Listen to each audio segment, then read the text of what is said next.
friends, just finished, not product placement, but whatever. Just finished episode 6, still can't find my glasses.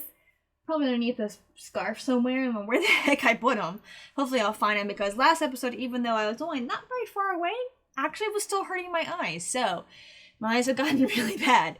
I know they got bad, but I didn't realize they got that bad, which is not good at all. But last episode was a lot of fun. Again, very episodic. Each episode really doesn't really tie into the previous one. There's mentions. The only real tie in each episode is obviously Violet and her subtle, quiet growth of understanding people, and maybe even to some degree herself.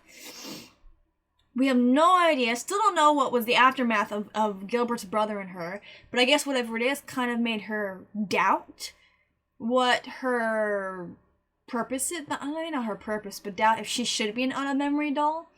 So things have really kind of shifted, and how she views what she does has shifted from duty to a privilege, which is really cute, and kind of really does kind of affect and change how you approach things. But yeah, maybe I'll find my glasses before I watch the reaction, but I like this series a lot. It's very sweet. It's very good. The animation, of course, is redonkulous. And the writing, though it seems a little choppy and not very flowy from episode to episode, I'm sure there's more at play here, and maybe because the connection is really truly in the details, or maybe the only connection really is Violet, and not only how she changes people, but how people change her. And maybe that's the only thing. Sometimes we look for these deep plots, and sometimes they're just kind of just there on the face. And oddly enough, no matter how stoic Violet is, I think that's what this is. I think it's kind of what you see is what you get with what is happening. And Violet is so quiet about her thoughts and everything that it's nice for her to interact with people, because how they interact with her really kind of pulls what she's thinking out, which is great because she's, for obvious reasons, hard to read. But I'm glad I'm doing this series. Don't forget that after this series, we are doing A Place Farther Than the Universe, and then either immediately after, or perhaps maybe parallel at the same time, we're doing Laid Back Camp. I was holding off mainly because I promised I would do this first, and I kind of broke that promise briefly, and also because Molby, even though there's no sound and partial image, still blocked my video, which hopefully by the time I start releasing my Laid Back Camp reactions, I will write a very much more structured contestation against the stupid faces that are Molbeat. But I am, for now, just going to wait until the series, at least has finished, or season has finished airing, because they're probably not more likely to let it go. But if the series is finished airing and it's been weeks and weeks and weeks, maybe even a couple months since the first episode, maybe they'll be a bit more relaxed. I doubt it. They're pains in the butt, no matter what, no matter when the material comes out, because Molbeat sucks. Touhou's can be bad too, but not as bad as Molbeat, apparently. Yeah, so if you're watching on YouTube, there is no sound, partial image that is translucent and a little bit fuzzy, just because you never know.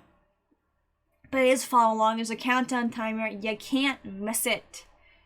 Let's dive in.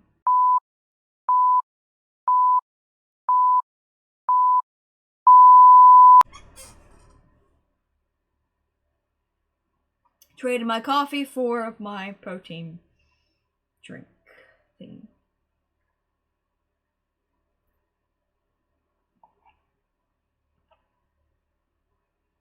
We'll play.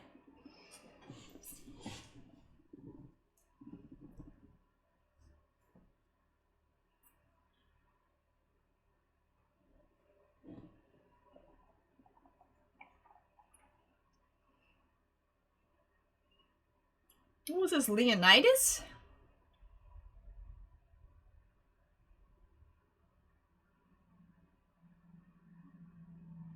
It's definitely supposed to be a Shakespearean play.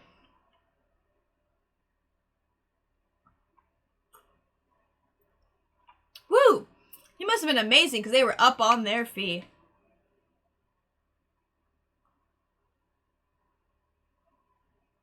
she might not look good. Oh, Red Devil's color. Oscar Webster? Is that a play on Oscar Wilde? Hmm.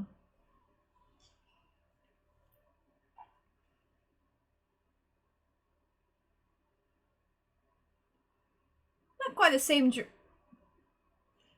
Okay. This is gonna be a good episode, isn't it? We're halfway through the season, it's gonna be. It's gonna be beast.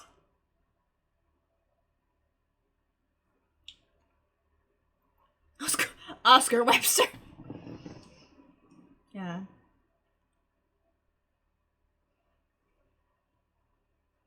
You know, I own the picture of Dorian Gray, but I've never read it. I've seen the movie, the black and white version.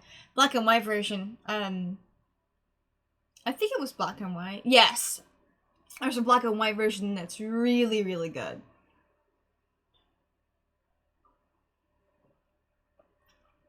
There's also a color version with Ben Barnes, who played Prince Caspian, but I haven't bothered to watch it. I'm just looking for a black and white film.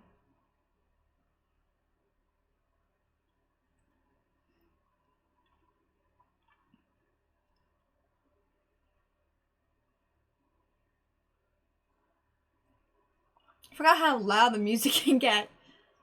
My mom's been experiencing this, and we don't know why on her TV. Whenever there's music playing, it's crazy loud. And then the words, like the dialogue's crazy quiet. So I don't know if it's just bad sound engineering for that movie, or it's, I don't know, something weird with the TV that we have in her room. It's just always crazy loud for the music.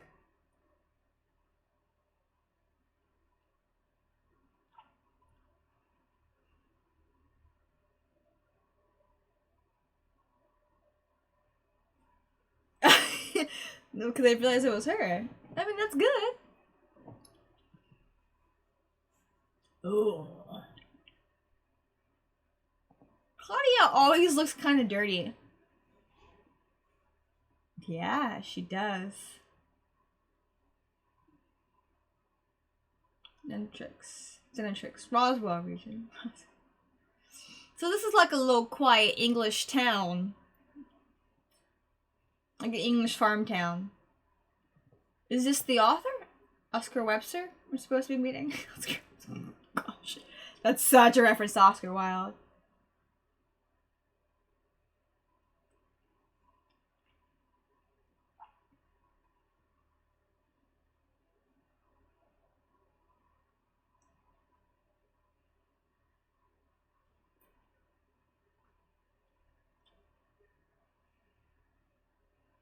Every time people see Violet, they just... Oh, he's such an author.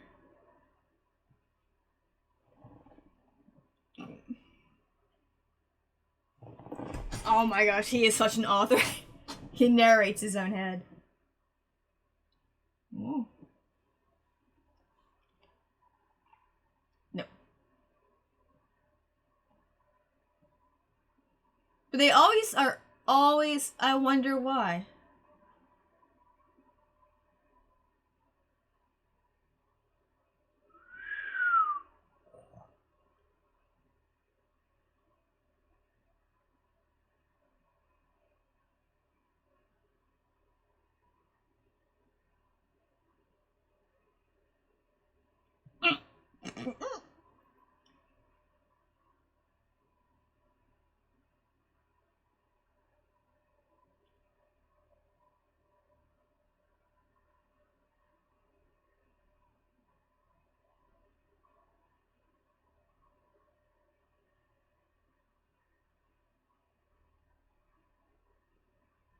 What's she gonna do? Clean?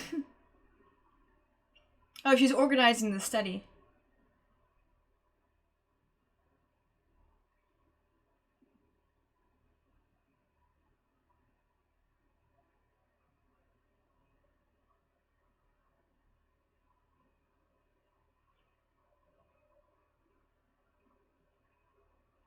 What's this thing with carbonara in Japanese?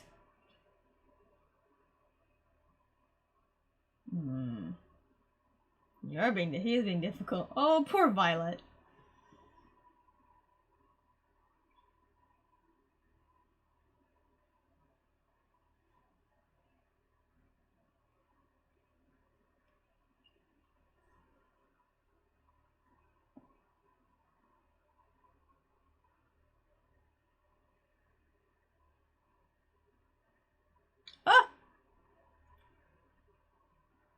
no.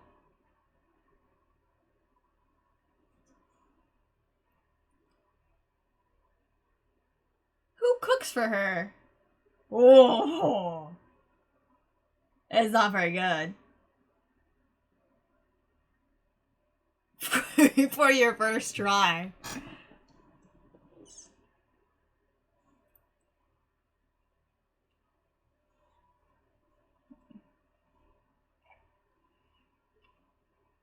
Kind of like a skinny, scruffier version of Claudia. A sad sack of flesh, isn't he?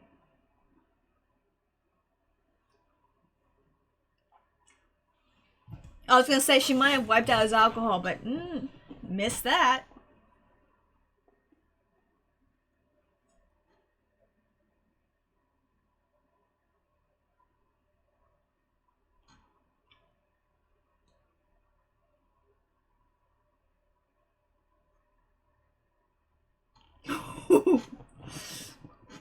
Good girl. There's actually an episode my mom was watching. Is an episode of I Love Lucy. Not I Love Lucy, her show, The Lucy Show, or something else. Where she has to help an author write, and she has to keep him away from alcohol, but he keeps telling her to sending her on errands so she can drink. Oh, now he's getting twitchy.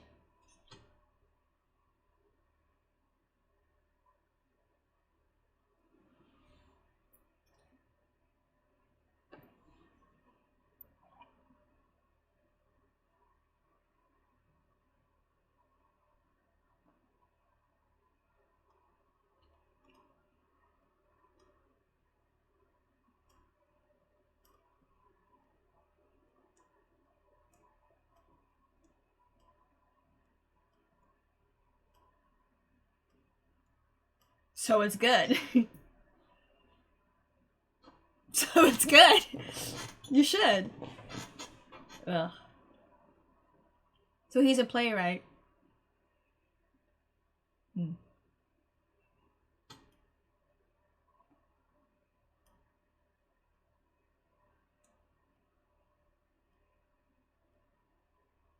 Empathy. It means it's good. He wants that. Oh, a children's play.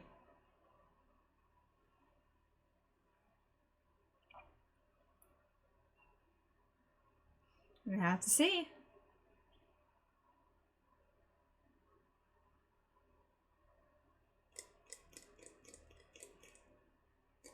Oh.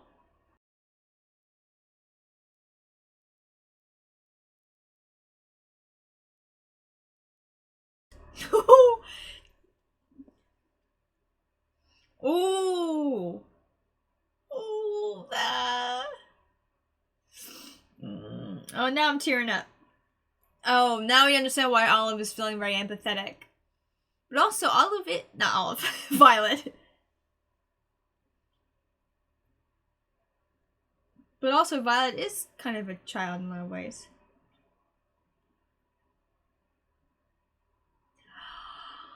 That's the parasol we see her walk with.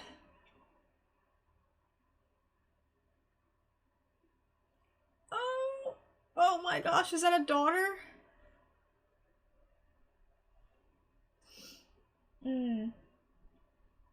Oh, I thought it was a loved one. He lost a daughter. Oh gosh.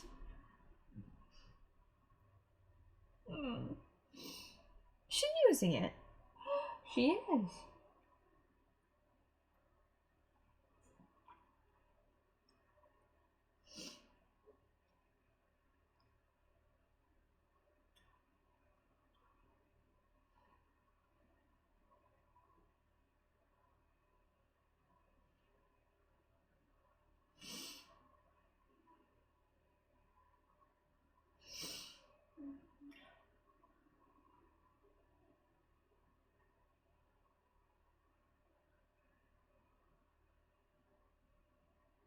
That made him stop. Oh, I like how the camera kept going. That was nice.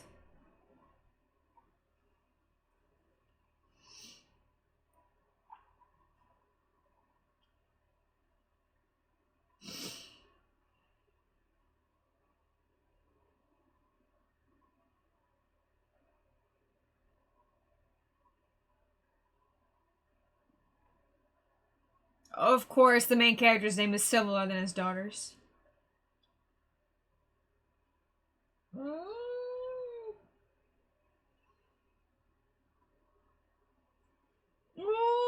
Oh my gosh, she does look like her. Different eye color, obviously. Also probably very bad cooking carbonara.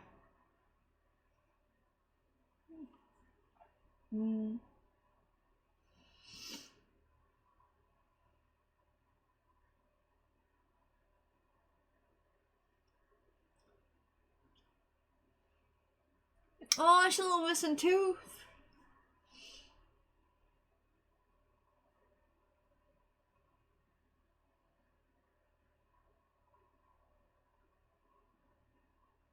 Oh no.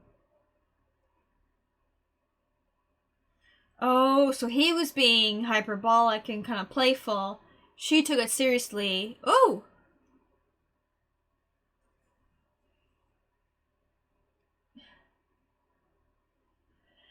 And then maybe drowned in the lake. She drowned, didn't she? Oh no. She gets sick?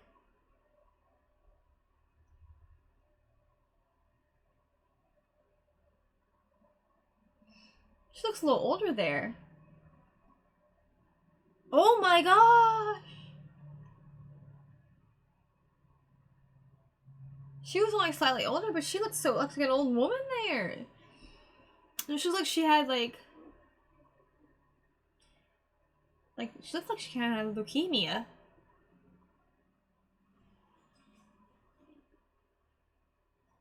Oh, her hands.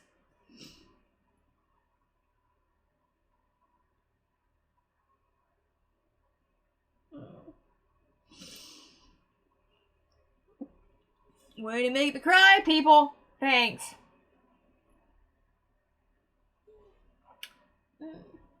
That's always so cute when she does that, and kind of sad.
No, maybe not.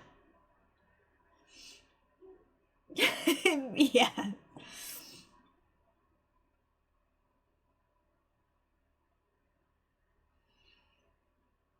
Oh, you can in a story.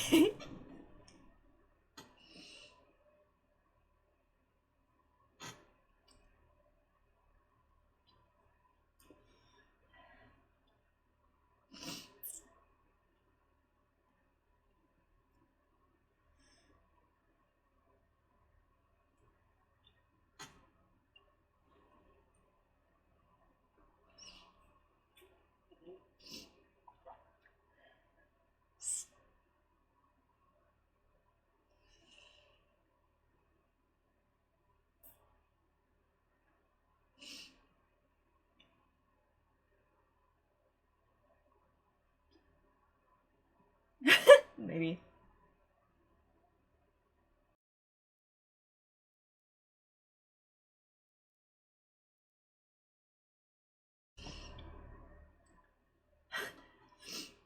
It might be a little hard to do. She's gonna take it seriously. I'm glad you caught that. Nope, no, she took it. She skip.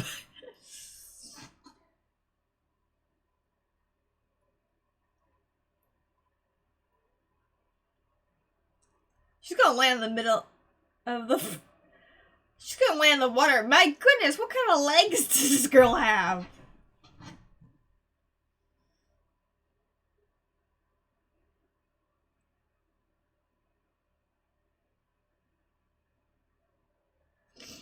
So she got maybe cancer?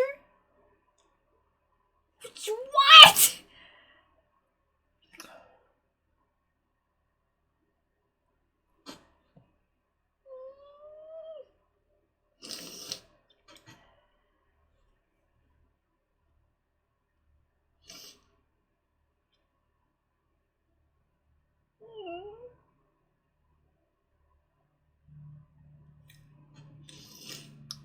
Thanks, guys.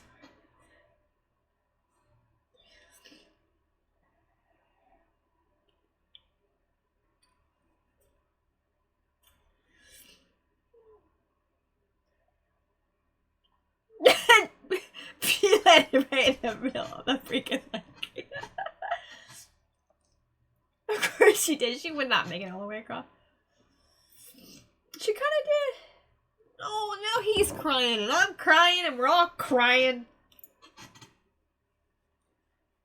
Thanks, Violet. Girl made it really far.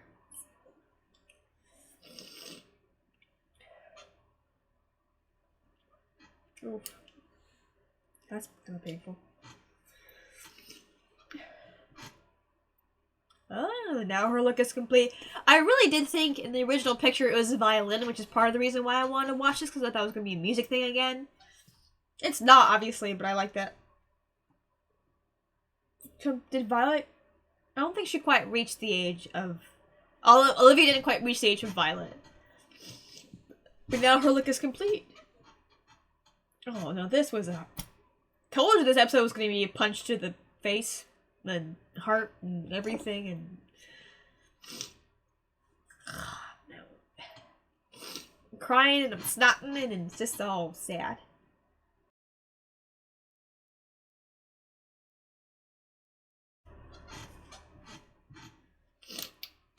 Oh, we are now we're getting the flashback. And we're going back to the first episode. This episode, oh, you know, this makes sense. They're doing this in episode 7.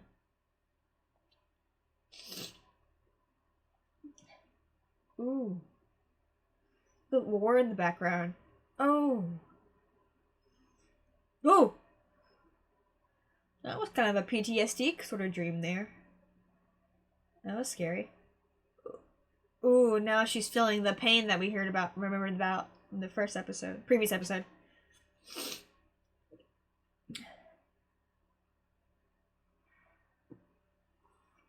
I guess Gilbert's brother made her really truly aware of what she kind of was.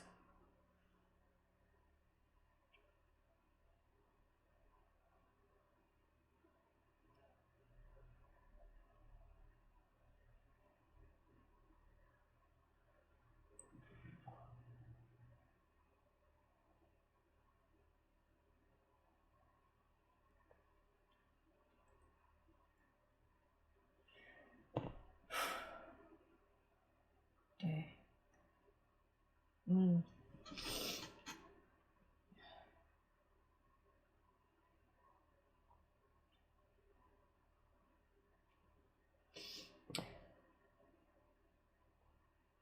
Oh, it's Miss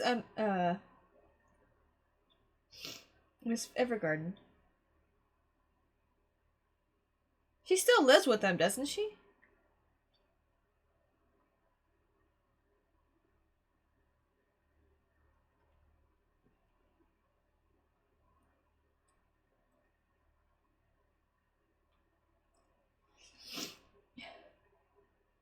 Rest in peace, too.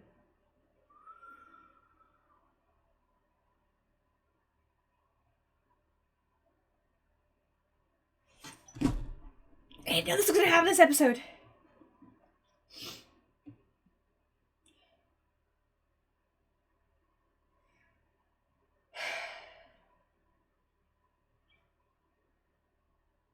I was expecting this episode. My gosh. But off intense. Wow. Oh, alone. Oh, so right where they were, it kind of... Oh. Okay. He's just missing in action. So we do not know. She's right. He could be alive. Oh! My gosh, we've never seen this kind of... We've seen so much emotion from her in this episode.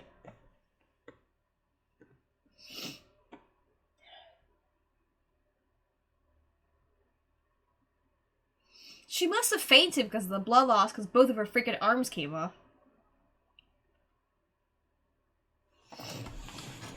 Wow, there was so much emotion in this episode, especially from her. The way she's... Sorry, the way she's running is kind of funny.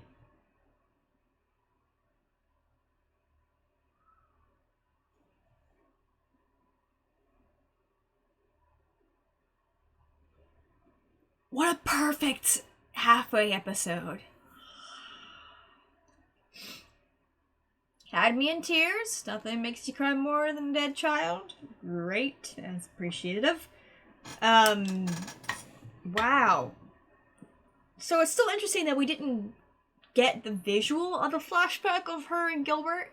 I wonder if that would have gotten more in the light novel. But what he said still haunts her, as what Claudia said. And now we kind of understand full circle, and she understands. I'm still a little lost on it, but now we understand because she understands about the whole burning thing. But wow, we see so much emotion coming from her this episode. I mean, my gosh, they were flexing on the outro too. But the slow motion there, no, that was Kyoto Animation flexing. They were just like, watch this. But it was, of course, it wasn't just used just to do it. It was used for a reason. To part of the way of telling the story, because in that moment froze in his mind, because our brains move really, really, really fast. So it kind of moved in slow motion. But of course, Violet, of course, did not make it across the entire leg. She made it pretty heck of far. I was a little surprised by that. That girl can jump, which I guess kind of shows a little bit of into, you know, her being a soldier. Anyway, let's talk about this episode, shall we?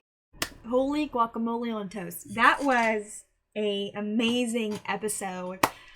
Just from the first part of the episode, I was like, whoa, this is gonna be freaking amazing. And it was. It was like last couple episodes were kind of here a little bit. And, you know, we were I really liked the episode with the princess and just everything she was going through. And then kind of last episode was like, okay, it was nice, but it was not like, wow. This episode was like, and boom, we're just gonna take off right now. And we're gonna just bring it. I'm sorry, I'm snotting. Alright. Yeah. Our last episode was funny, like I was chatting about, like, oh yeah, everything's so subtle, and just like little bits and pieces. But it wasn't subtle today. Violet's emotions were just all out there, completely. Yeah, I just liked just her being, no to the alcohol, let's take this, take to that, no to your health. I mean, no to that because of your health. Yeah, obviously I found my glasses. They were on the freaking floor, on the carpet, right here. That's great. But, oh my gosh. Okay, because this is the halfway point of the season, or series really, now I want the light novels. I want to read them. I'm gonna cry like crazy then. Let's talk about just how far we've come in the series. This is gonna be kind of a long outro, so buckle up, buttercups. Let's chat about this, shall we? Okay, let's talk about this. I'm trying to get my whistle back. This episode rocked. It was amazing. Right from the beginning, I could tell this was going to be a hecka heavy episode. It was really going to bring it in terms of plot storyline, and it did. Even though we didn't get to see the flashback of the actual truly interaction, if it ever went beyond what we saw, maybe we'll see more of it in the second half of the season. But I like how these words sort of kind of, and even Miss Baudelaire had said, after her first name was that she said Violet's been very quiet and just kind of in her thoughts lately. Violet's always quiet, but now she's probably more so than usual very quiet. And she's gained a really good reputation because of kind of bringing two warring nations together. And even though she's now kind of realized just what she truly was in the war, what she truly did, and that can haunt. And this is why I think I've seen so many videos of soldiers reacting to Violet Evergarden, whether it's the movie or the series, because so much of what you see Luculia's brother, but also Violet go through, is what some soldiers have gone through. Unfortunately, the suicide rate amongst the military, at least in the States, is very high compared to the normal. Not that there should be a normal suicide rate, but, you know, and, I mean, guys versus girls, guys are always, the suicide rate of guys is much higher than girls. But also, I mean, amongst military, it's horrifically high. I know somebody who, you know, who works in a morgue, military morgue where I am, and she said there is a section, I think, I don't know if it still is like this, but there was a section devoted just to suicides. That's how bad it was. And so, obviously, we're not going to see that with Violet, but it can, what you do, whether for the greater good or not, can haunt you. And taking somebody's life, even with righteous intentions, can still haunt you. And we're seeing Violet kind of deal with that. And even that's what Gilbert's brother, who believes he's dead, it seems like he's dead, but he's just missing in action, so you never know. Kind of just like with Leon's parents.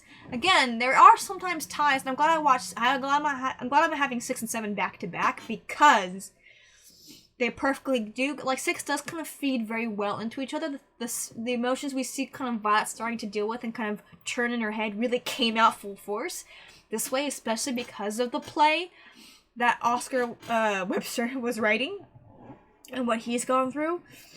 Oh my gosh, his daughter looks like she had leukemia.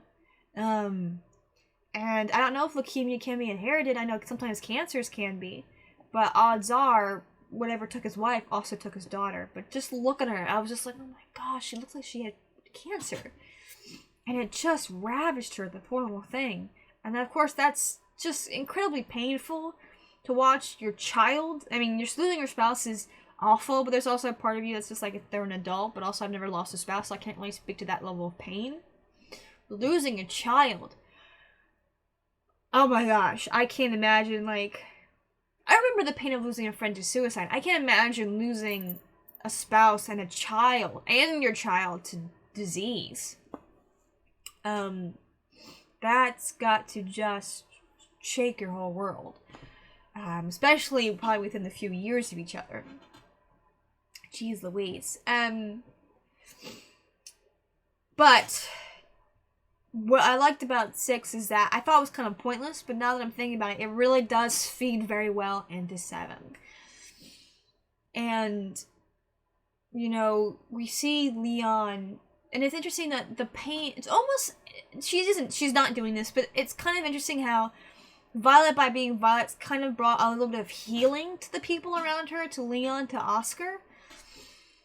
But by doing so, interacting with these people and their emotions, she's kind of realizing what she's going through and realizing what she's done in her emotions. She's becoming more aware of them.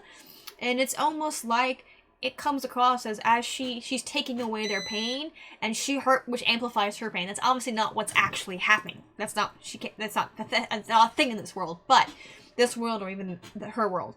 But it does kind of come across like that, and we do see, again, there's a shift and there's change, and as Violet is improving the lives around her, her life is kind of fraying a little bit, or at least her mind is. But she's also being made more and more aware of her emotions and things that she's dealing with, which is nice, but also it can be quite painful. Emotions do sometimes really, really suck. I'm paraphrasing, of course, but C.S. Lewis talks about that no matter what, you cannot escape pain, which is people try to do, and through one way or another. we see Oscar trying to escape pain with his alcohol. And Lewis talks about there's only one way to do so, either in the pits of hell itself, or on this world, you lock it up, you let it turn to stone. You know, you don't. He says, don't even give your affection to an animal, because it will soften the heart. And so we see a child soldier whose heart is hardened because of how she was raised by the war, and then as she is helping people around her, her heart is softening, and she's being made more aware of her own pain. That because she was so emotionally stunted, she wasn't aware she was having. And I think that's why Claudia was saying, you're going to feel on fire. She said, well, he didn't even say a simile. He said, you are on fire. You're on fire. Or you're burning. He went straight to the metaphor, and she was like, no, because she didn't quite understand what was going on. So she says, no, I'm not, because she kind of took it literally. And so, but now she's beginning to understand emotions and subtleties. Now she understands what Claudia, who also a former soldier, and if he's a former officer, he had to make those decisions that led to the deaths of many. And sometimes they were successful, sometimes they weren't. And that's kind of, it's terrifying to realize that your decisions could end up with death, but also could end up with the death of people around you, your friends. And that is a terrifying thing. It's always what I talk about when people are officers, and they're officers that come out of, not officer training school where they're enlisted and then they become officers, but the officers who went through ROTC or went through one of the academies. You've got 22, 23, 24-year-olds, depending on when they enter college,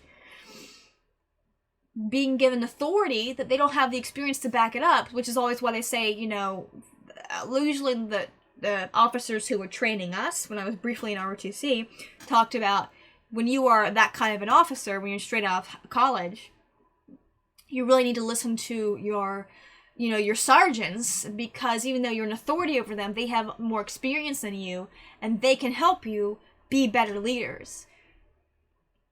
But I'm going down a rabbit trail, but Claudia understands what Claudia's going through, probably his own version of PTSD.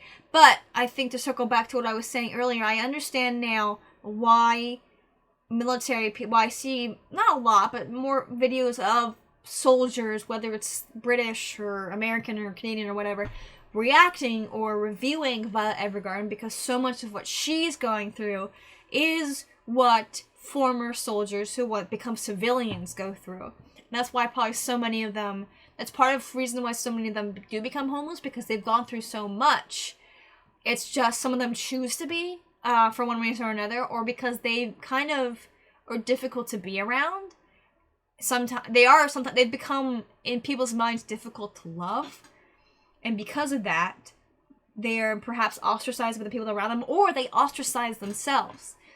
And Violet, I would say, is someone who's difficult to love. Now, she's not violent, and that's a whole nother level of difficulty.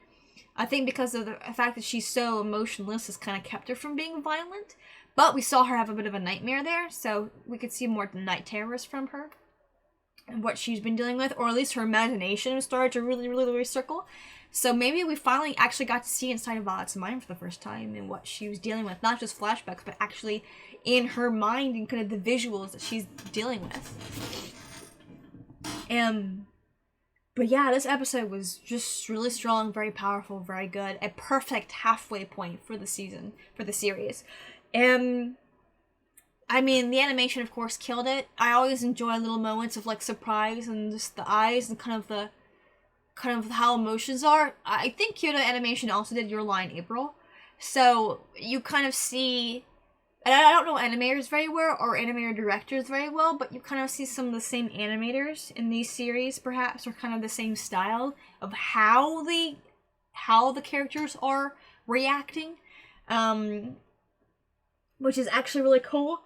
I also want to look up who the voice actress is of Violet, because I was like, wait a second, why is that sound? Why have I only just realized what she sounds like? Okay, no. So I thought it was somebody else who was voicing her. Who has she? Okay, oddly enough, unless the anime list detail of her is not correct, It's not the actress I thought it was. Oh, Catalina, that's her name. It's not the actress that I was expecting. Oh, that's so bright and obnoxious. Okay. I don't know why for a second I was like, oh wait, that sounds like the voice actress of Rin from Layback Camp. It's not. But just the way she spoke. And it may be because, I don't know, maybe they had the same dialect.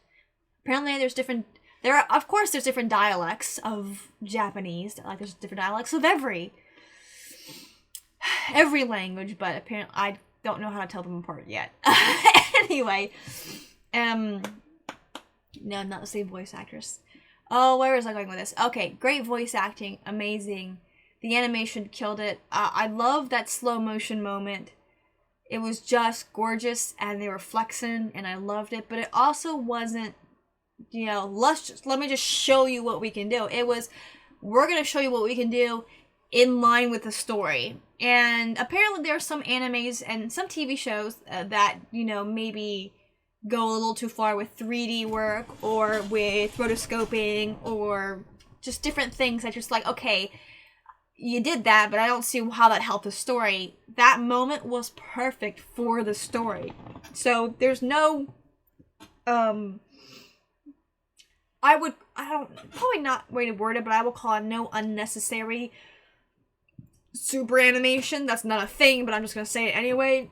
Where everything that they do is so bloody purposeful, and in general, anime, everything you see was purposely done. But when Kyoto Animation said, let us show you how far and how talented we are and how much work we put into this, there is a very detailed purpose. It's kind of like the bass drop of a song, like a good, well-timed bass drop in a song, like, like when the music drops in Laid Back Camp, one of those perfect moments when you get those widescreen environmental shots. It's just things like that just show that, okay, we're going to take all of our tools in the toolbox, we're going to show you how amazing we are, but we're going to do so that really amplifies the story. And I really, really like that.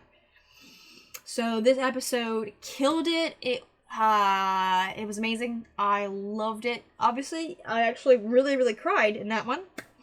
Nothing's made me cry as much as the season 5 finale of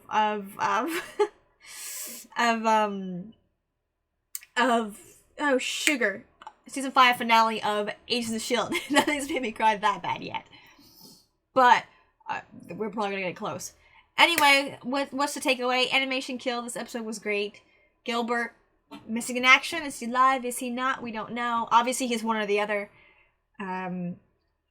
But she still has hope, but they're telling her not to. And it was so great this episode because Violet actually came across as a 14, 15-year-old girl. It was one of those moments where you were reminded of how old she really is, or how young she really is. And I like that about this episode. I don't know if yeah. So that's all I've got to say. I've been drawing on way too long. Thank you for watching. Like, comment, subscribe, share with your friends, share with your enemies, and I'll see you next time.